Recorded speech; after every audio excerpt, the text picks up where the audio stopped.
Hi everyone, welcome. Today we're going to interview one of our former UX volunteers in UX Philippines, Lorraine Liao. Rain, can you tell us a bit something about yourself? Yes. Hi, Ellie. First of all, thank you for inviting me to the session. Really glad you're still here and you're still like pushing for advocating for UX. I started as a front-end developer. First company is Cambridge University Press and then moved to UX. There are a lot of companies now, but right now I'm working at microsourcing. Our client is an Australian company. It's called Medirecords. So I'm in the health space right now. So that's All the right. quick introduction about myself. I remember, Rain, di ba aren't you one of the first people who had a certification in Norman Nielsen? I'm trying to recall pero, Yeah. di ba? Oh, One of the first? yes. I think there are people na, but siguro baka hindi lang natin na-meet in person. But when you can search kasi from what Mm-mm. country The Philippines, like in the you were just Philippines. you, the one of the One of first the people first, one in of the the first, but Philippines who had Norman yeah. Nielsen. Can you tell us the time you volunteered in UX Philippines and what did you do back then, or what was your role like? Yeah, I started joining meetups. That's really where I started. And then I just enjoyed the meetups that I'm attending. Parang I was encouraged and inspired by you guys organizing these events, and I'm learning a lot for free. So why not pay it forward, help out whenever possible. It was, I think, early the first Manila UX Manila event I attended 2015, and then joining a lot of meetups na from there. But the highlight would be the roadshow we did Yeah. 2019 pre-pandemic. Ayan. Uh, my role back then was I was assigned to get speakers. So I was talking with Mika, a lot of people, also si Tish, and then if ever there are no available speakers, like I'm the backup, I'll be like ready to conduct workshops or ready to give the talk. But it was good that most of the speakers showed up. They come prepared. Nice. Yeah. Can you tell us how your career has evolved since your UX volunteer days and now you're full-time working? Where are you are right now, and what key milestones in your personal life, in your career, Yeah. you achieved since then? Yeah. I would say like attending those meetups and the workshops and also learning from you guys, it accelerated my career. I would say that's the right word. It didn't happen overnight. Slowly learning UX and then being, I think one of the good thing about UXPH is that you get to learn from a lot of people. It's a hands-on experience, and you also get to learn more about yourself and what you like or what you can specialize in. Mhm. So more of a discovery about yourself, discovery about UX, and being able to apply that right away at work because you can ask questions. So we are having challenges in this project. What would be your advice? And then you get a lot of perspective. It's a holistic approach because in the meetups, you don't just it's not just designers who go there. There are project managers, there are VAs, there are Mm-mm. sometimes CEOs or from startup. Yeah. So we get to have a different perspective and learn from each other. Yeah. So what were the most valuable skills that you've learned during your volunteer experience that have helped you in your professional journey? Skills and experience now. Yeah, skills. I would say the skills I acquired is how you think and how you approach problems and be able to create it, not just think about it. Or it's good to know you're doing the right thing and you're doing it right, but it's different a challenge also to be able to implement it, create it, and Mm-mm. apply that experience to people with your customers. I think that's the skill that I acquired. Once you have the eye for design and an eye for the usability issues, it's you can't help but improve it. So once you see the interfaces or once you try to even in service design, like how we design the UX page events, how we Yeah. prepare, how we Yeah. like do the troubleshoot, how prepared we are and how ready we are. That's the skill set that's not going to be taken away. Like it's in Mm. you, it's embedded in your behavior, I would say. Yeah. Yeah, I think I remember service design was one of the things that we did before each of the events, di ba? Yeah. How we Yeah. laid out the entire thing. Mm. And people sometimes have this view that design only in UI or in the interface websites or application, but it should come across like even in the services like in banking or in the events and even like in a restaurant. So there's a lot of like aspect in terms of the UX world. Yeah. Nice. So let's talk about challenges and triumphs. What were your Challenges. in your career challenges that you encountered and triumphs that you've experienced? Yeah. So I think one of the challenges I would say for me is accepting and embracing your mistakes. Because when you start learning about UX, it exposes your capabilities and also what you don't know yet, or the things that you acquired or the skills that you acquired that is wrong, I would say, or can be improved.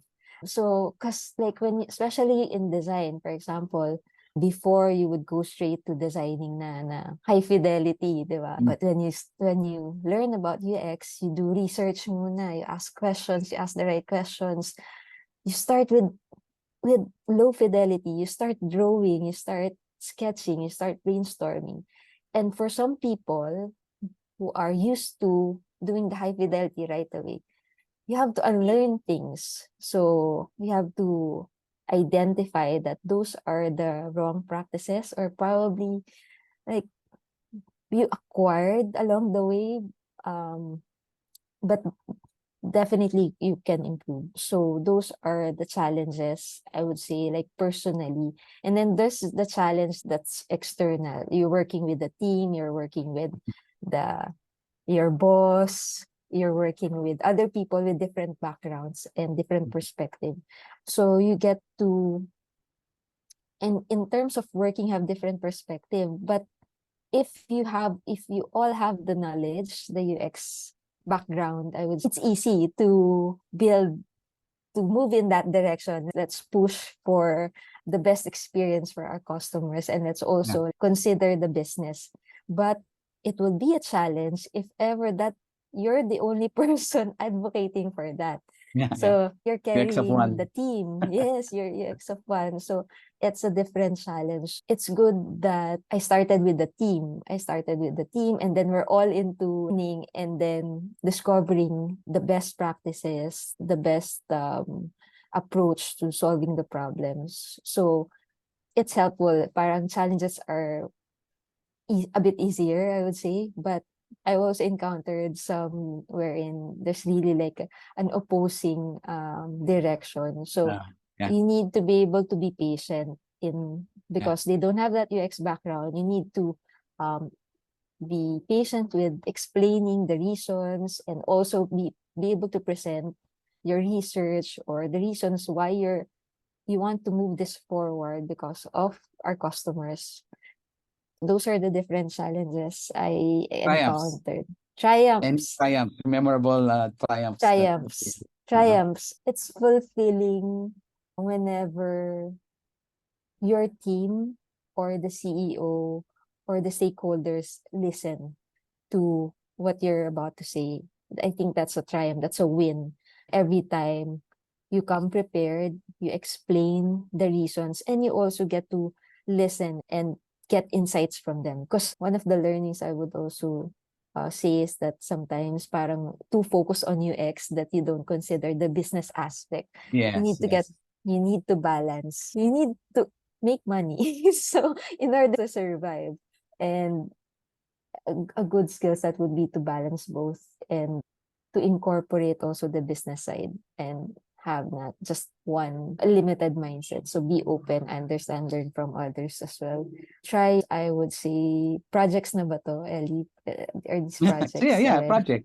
Projects, I would say, Ernest, working at Metro Bank, Mhm. working with Mika, we're advocating for investing, no? I think it should be taught early. Pero unfortunately, in terms of culture, hindi tayo masyadong into that. We're advocating for that. We have an app for that. And then also like may time deposited with 4.5% interest. I think that's a new product that they built. But um, it's be able to influence, advocate for learning. I would say yung most fulfilling in terms of the projects that When they I start to worked on. listen to you, and then Yeah, and then you, because of the yeah, listening to you, you're able to have a meaningful impact to the projects. yes, yes. And also like the behavior. I think that's one of the Mhm. probably the hardest, I would say. You're going Behavior against the ng typical, I would say influence, no, in terms of the behavior. In of course we can stakeholders or ng users. users. Yeah. So I think one parang Duolingo is like gamifying the experience as Yeah, yeah, well. yeah. 'Di ba? Parang ganun. So, yeah. And right now, working at Medirecords, we've launched the Medirecords 2.0. So, visually, we've enhanced the experience and then we've got rid most of the usability issues. But I think, we have a long way to go, but we're getting there. So, just also have to be patient in terms of, because you cannot build everything naman. We also need to consider yung development time and Mhm. mga releases. So, yeah, those Yeah, are part like yun eh. the wins for me. Yeah. Nice. Sige, ano, based on your experience, any advice for newbies, like yung mga kasama natin ngayon, or Yeah. those who are transitioning? Kasama rin natin ngayon, nag-transitioning. Yes. Any Yes. advice for them? Yeah. So for those who are thinking about getting into UX, I would say my first advice would be to try it. Expose yourself, join meetups, learn in YouTube. Also find the best way to learn because we have different ways of learning. And so some people are into getting a master's degree, getting a PhD degree. But there are also some people who likes the hands-on experience, who likes the short courses or learning right away or implementing the learnings right away. What's the best way for you to learn? And then delve into that, immerse yourself to UX, whether it's research or UI design or product design or like hybrid. And then you'll be able to know where you're leaning towards. Because I started with front end. I learned a bit about coding. Then I realized, oh, I wanted to do UX design. I wanted to Yeah. do also research. Explore, don't limit yourself, and then don't have that courage to ask for mentorship. Like I know the ADP list, diba? There are a lot of people there you get to learn from. So that would be my advice. And then just continue to learn, continue to be better. Yeah. Nice. And then last question, what do you think is the future of UX? What does the outlook look like for you? Yeah, I was also a bit concerned about the AI. But I think the right question would be, because some people like, what's the future of UX? Is it worth investing?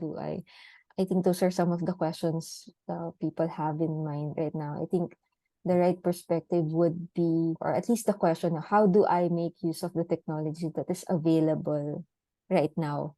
Because you need to look at the positive side or the efficiency that it would do in product design. And there's a lot of problems to be solved. Start with the purchasing, diba? Banking, payments. There are still a lot of improvements we can do, especially in the Philippine scenario. And so our focus shouldn't be on AI replacing us. I think the focus should be like, how prepared am I in terms of the skill sets that I have? And then what can I do today so that I'm reducing the risk of not being able to provide value in our work. I think what's also good in terms of AI, it starts with, what do you want me to do? Diba? The AI would ask that. And you need to be clear. You need to know how to give instructions so that you can utilize the technology that you have. Because you're doing research and then you're asking the wrong questions, or the it would go against you. You still need that skill set, that mindset on solving problems. It can work against you or for you. You need to also be careful on using AI. But in terms of UX, I think it's relevant, it provides value, and there's still a lot of work to do. So I think we're still in good space, I would say. Yeah. All right. So yeah, thanks, Rain. Let's open it up for questions from the gang with us right now. Sure. So anybody have questions? Yeah, si Totem. Go ahead, Totem. Good at them. Hi, Rain. Really Hello. good to see you again. Yes. Hello. Okay, Mm-mm. so a very large chunk or a very large part of our line of professional journey Mm-hmm. is failures, right? Mm-hmm. So Yeah. it can be we failed at getting the correct insights, or Mm. failed to ask the right questions, or Mm-hmm. even in career paths we Yeah. fail at some point. Yeah. My question would be just some sort of inspiration to everybody from those who are just starting or shifting Yeah. or even in the middle of their career. My question would be, how are you able to cope, or how are you able to go around the failures that you've experienced, and what can you say to the people who will be seeing this about handling failures and how they see failures? Yeah. I think it's inevitable. Failure would be part of our lives, whether in the UX world or in life in general. We need to see failure as something that is for us to learn from. It is not to put us down and for us to quit. I think it's good for us to pause, rethink our mindset, rethink our approach whenever we encounter failure. And it's good to pause for a time, to rethink what you're doing and rethink what your strategy is. And when you see it that way, it you would see it as an ally, failure as an ally that is you can learn from and actually grow and be better. You just have to accept that failures have consequences. Just be ready to also accept that. And if that would mean doing more work, then so be it. And spending more time listening to customers, then so be it. Because at the end of the day, that's what the pioneers have done. That's what Steve Jobs have done. He failed. He been evicted to his company, to his own company. Imagine that. The heartache and recently with ano, 'di ba? CEO of OpenAI, si Sam Altman. Sam Altman. So there's no escape in terms of failure, even if you are at the top, even if you think you made it, and you still get to be smashed in the head and be humble about it, I would say. And you would it would mean like you pause for a meantime, take a break, rest, spend time in just reflecting. It's okay.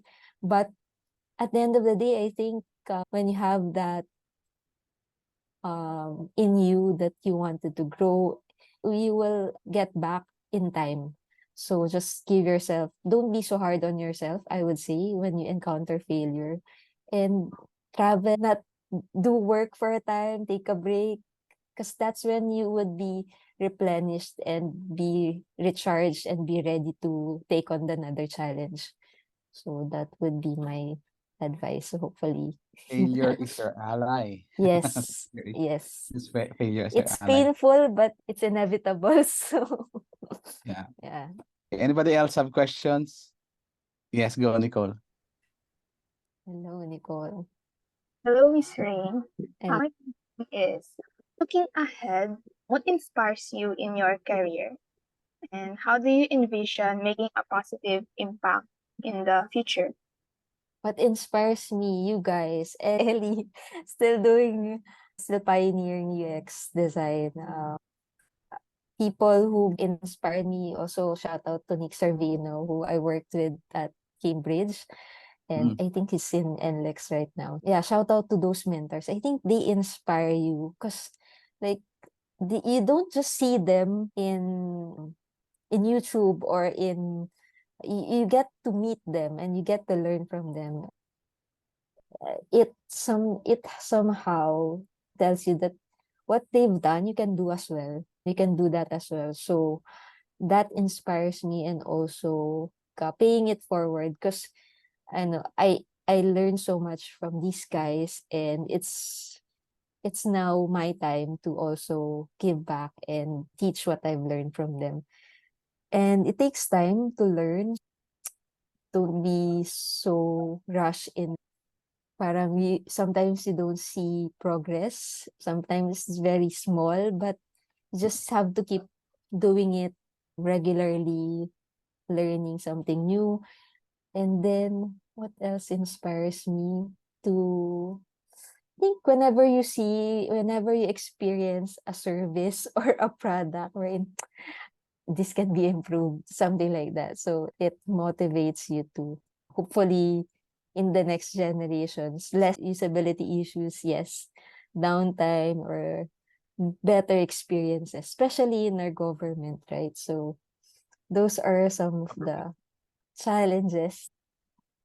Even in traffic, even in like our tourism, diba?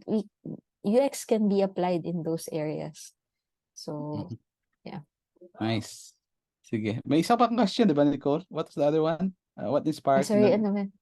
that was the second question mo? Do you envision making a positive impact in the future? Ayun po. How Yeah. do you Okay. envision making a positive impact? I think parang for me to influence you can do. So I think would be to also in what you're doing, in the task that you've been given, you do your best in that area because that's something that you have control. And sometimes it's just not good to aim for something na you have less control of. Have that vision to, especially for example, if you're working in the health industry, you need to go out there, go to the hospitals, observe people, observe like the hardships that they're going through and how you can enhance or their life a little bit. I think that's a big win for me. Even if you've improved a little, I think it's still a big win. Celebrate big wins, I would say. Yeah, celebrate. Mm. All right. Sige. Anybody else have follow-up questions? I have a question. You Go ahead, Yes, Ace. mentioned Yes. yung UX of one, it's hard to get I feel buy-ins or affiliation. approval from the people, Mm. especially if they're not very familiar with UX. Mm-mm. So in your case, how did you develop your convincing or influencing skills to Mhm. get their approval? Yeah. I would say like you cannot give what you do not have. So continue to fill up yourself with knowledge and experience so that you can impart that to your team. And then also be open to other opportunities as well. Because sometimes you've done your part. You've exhausted yourself sometimes, but still not making an impact for the team, or maybe also try to reconsider if it's time to go. First, give yourself time to advocate for UX, but also there are also a lot of other opportunities ready for you to be part of. Once you've already acquired those skills, that's opportunities would come for you as well. So I think work on yourself, continue to build your skill set and your knowledge and your work in terms of also UI and also research. Combine those two, that's very powerful. And then explore other opportunities Speaking from if experience, only. yeah, I think give it, I would say, like a year. And maybe because sometimes when you've already when you're ready to, like, okay, I will join this, then they would sometimes say, okay, let's do this. So you're now given two opportunities: either you stay or you join another. You put yourself in the best situation possible. You didn't That's just good. wait na things would happen for you. They would wake up and they into UX na, parang ganun. Maganda That's an yung advice mo. advantage. Yeah. Put yourself in I'd like to add na building up on what you're saying, it's really try to focus on yourself, improving yourself, because long-term investment on yourself it's something you control, your circle of Yes. control. It's Yes. something you control yourself. You don't necessarily have control over other people. So focus ka na lang sa yourself and improving yourself, diba? Yes. And the Building up. opportunities will come. Yes. So Yes. you're ready to take that opportunity when It's the time timely, comes. Rain, kasi we were Yeah. in the Discord call, and that was what Mm. I was telling to everyone. We're Mhm. reviewing. I shared my LinkedIn profile. I Mhm. shared that I write every day Mhm. because Yeah. I try to communicate. The one thing, when you write every day, you structure your thinking. Kasi when you when you structure your thinking and you verbalize it in your own words, Mhm. when it comes to your stakeholders or other people, kaya mong explain better kasi Yes. na-structure mo na yung thinking mo, nasulat Yes. mo na. So Mhm. one of my personal advice to everyone is really start writing. Yeah. Write and communicate what you're learning, build in public, and then Yes. you'll only learn. People will Mm. agree with you or disagree with you. Okay lang yun. It's Yes. fine because as long as you keep sharing about what you're learning. Yeah. Nice. You Any learn other from the master Ellie, Father Ellie. Father Ellie? Ano naman Father Yes. Ellie? Tagal-tagal ko nang hindi naririnig yung Father Ellie. Yes. Father Ellie of the Church of UX. Yes. Sige, nandito wala si Ace. Ace, hi. Any other questions? Okay, thank you everyone. Thank you, Rain. Thank you for Thank you so joining us. much.